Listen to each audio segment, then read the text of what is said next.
Politisi senior PDIP Bitor Suryadi memicu perhatian setelah mengungkap bahwa Andi Wijayanto, mantan gubernur Lemhanas dan tokoh PDIP yang juga pernah menjadi sekretaris kabinet, pernah melihat langsung dokumen ijazah milik Jokowi yang kini diyakini tidak asli.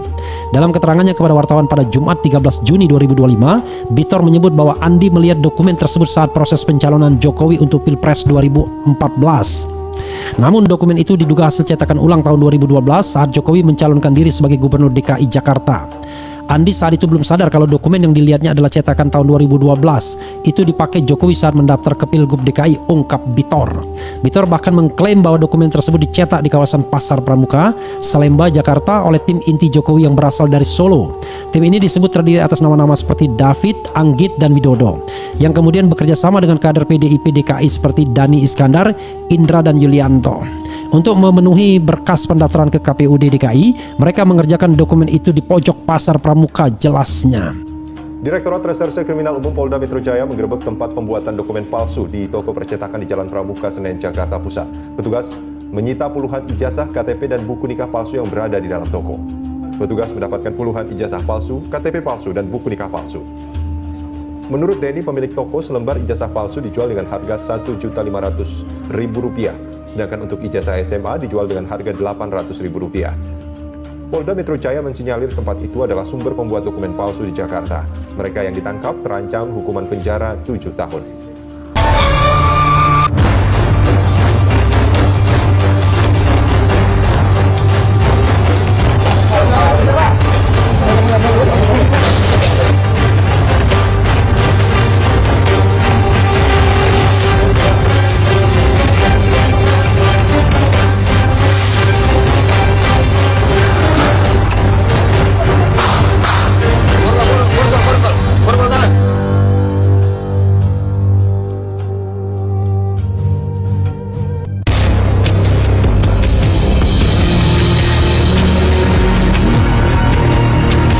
Siapa yang tak kenal dengan tempat jasa pengetikan ini? Lokasinya di Pasar Pramuka Pojok, Jalan Salemba Raya, Jakarta Pusat. Hampir sebagian besar mahasiswa di Jakarta atau bahkan para pegawai negeri dan swasta kerap mampir di tempat ini untuk sekedar menyelesaikan tugas. Mulai dari pengetikan skripsi hingga pengetikan dokumen.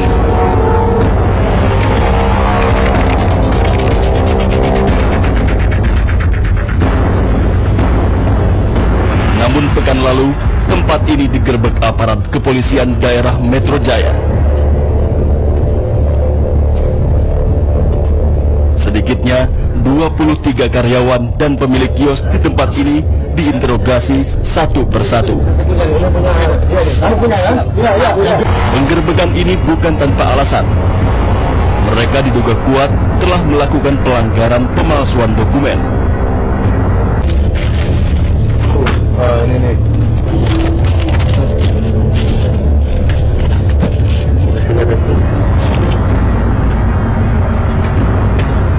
Mulai dari kartu tanda penduduk, kartu keluarga, buku nikah, buku rekening bank, akta kelahiran, dan ijazah.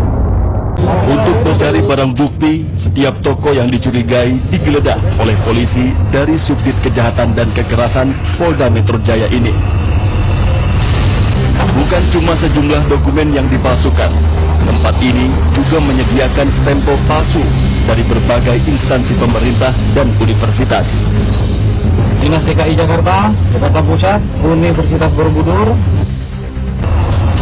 Untuk keperluan penyelidikan, polisi pun mengangkut sejumlah barang bukti seperti dokumen-dokumen negara yang telah dipalsukan, alat scan, mesin printer, serta komputer yang digunakan untuk menunjang pekerjaan melawan hukum ini.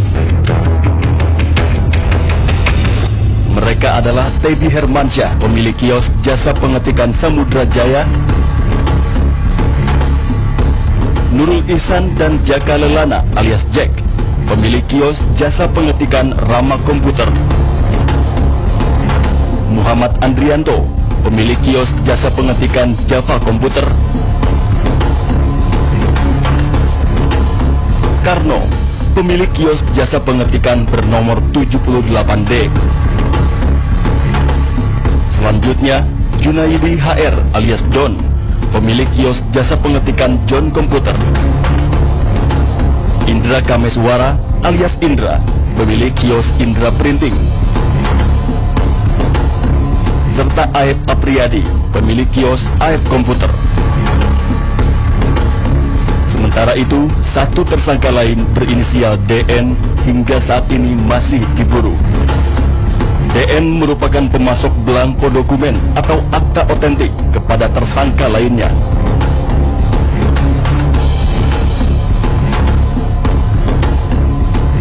Barang abal-abal ini dipasok DN dengan harga bervariasi antara Rp25.000 hingga Rp200.000 per lembarnya.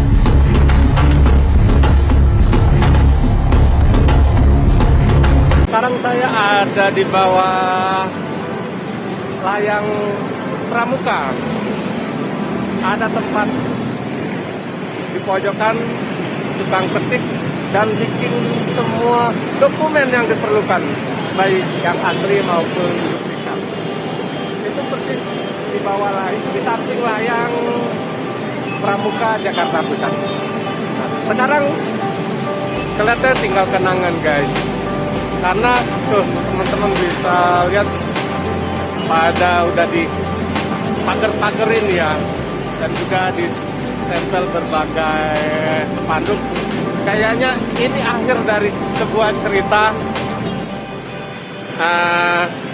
tukang ketik Pramuka ya. Yuk kita cek sama-sama biar lebih deket ya, guys. Tuh, full udah dibakar seng. Tulis tanah ini milik Haji Ating bin Enceng, dilarang masuk. Kayaknya bakal dibongkar total ya. Ini kita lihat pedagang-pedagang pada angkut perlengkapan mereka ya. Ini udah pada dikosongin ya.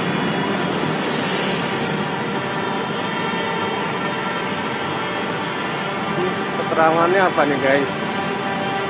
Sabalopem advokat bahwa pada hari ini Rabu 12 Oktober kami dari tim Lobas Pasar dari ahli waris Ating bin Enceng menyampaikan hasil pernamaan di Gedung Pasar Jaya tanggal 10 Oktober kepada para pedagang penyewa yang lain menamatkan dengan milik klien kami satu rekod dengan kami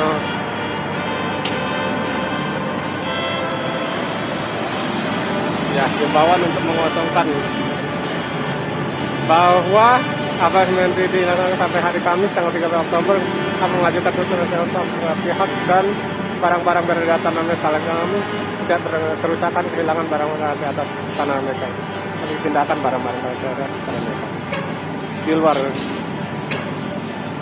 Jadi udah ada klaim ini tanah ahli waris Haji Ating bin Enceng.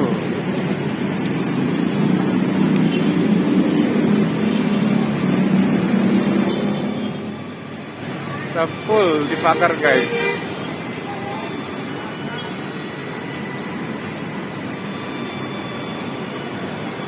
Jadi sebentar lagi tukang ketik Pramuka tinggal kenangan, guys. Kebakaran hebat yang melanda kawasan Simpang Matraman, Jakarta menghanguskan puluhan kios bekas lapak fotokopi dan menyebabkan satu korban jiwa. Dinas Penanggulangan Kebakaran dan Penyelamatan atau Gulkarmat DKI Jakarta mencatat bahwa kebakaran diduga disebabkan oleh korsleting listrik. Peristiwa ini terjadi pada pagi hari dimulai sekitar pukul 5.46 WIB. Api berhasil dipadamkan sekitar pukul 9 WIB. Setelah 42 personel pemadam kebakaran bekerja keras menggunakan 2 unit mobil pemadam. Meskipun pemadaman berlangsung cepat, proses pendinginan dilakukan selama 20 menit karena banyaknya material lapak yang tersisa. Tak hanya menghanguskan lebih dari 50 kios, kebakaran yang melanda eks Pasar Pramuka Pojok juga mengakibatkan seorang warga tewas di lokasi kejadian. Api berkobar hebat di area eks Pasar Pojok Pramuka Salemba Senen, Jakarta Pusat pada Senin pagi tadi. Banyaknya bahan yang mudah terbakar membuat api dengan cepat melahap hingga menghanguskan puluhan kios yang berada di area tersebut. Salah satu korban, seorang pria berusia 52 tahun yang diduga menempati salah satu gubuk, ditemukan tewas. Petugas hingga kini belum mengetahui identitas korban lantaran jasad yang ditemukan dalam kondisi yang memprihatinkan. Meski sempat berkobar hebat, kebakaran yang diduga akibat arus pendek listrik ini berhasil dipadamkan oleh petugas pemadam kebakaran. Sementara itu, petugas pemadam kebakaran masih melakukan pendinginan di lokasi kejadian.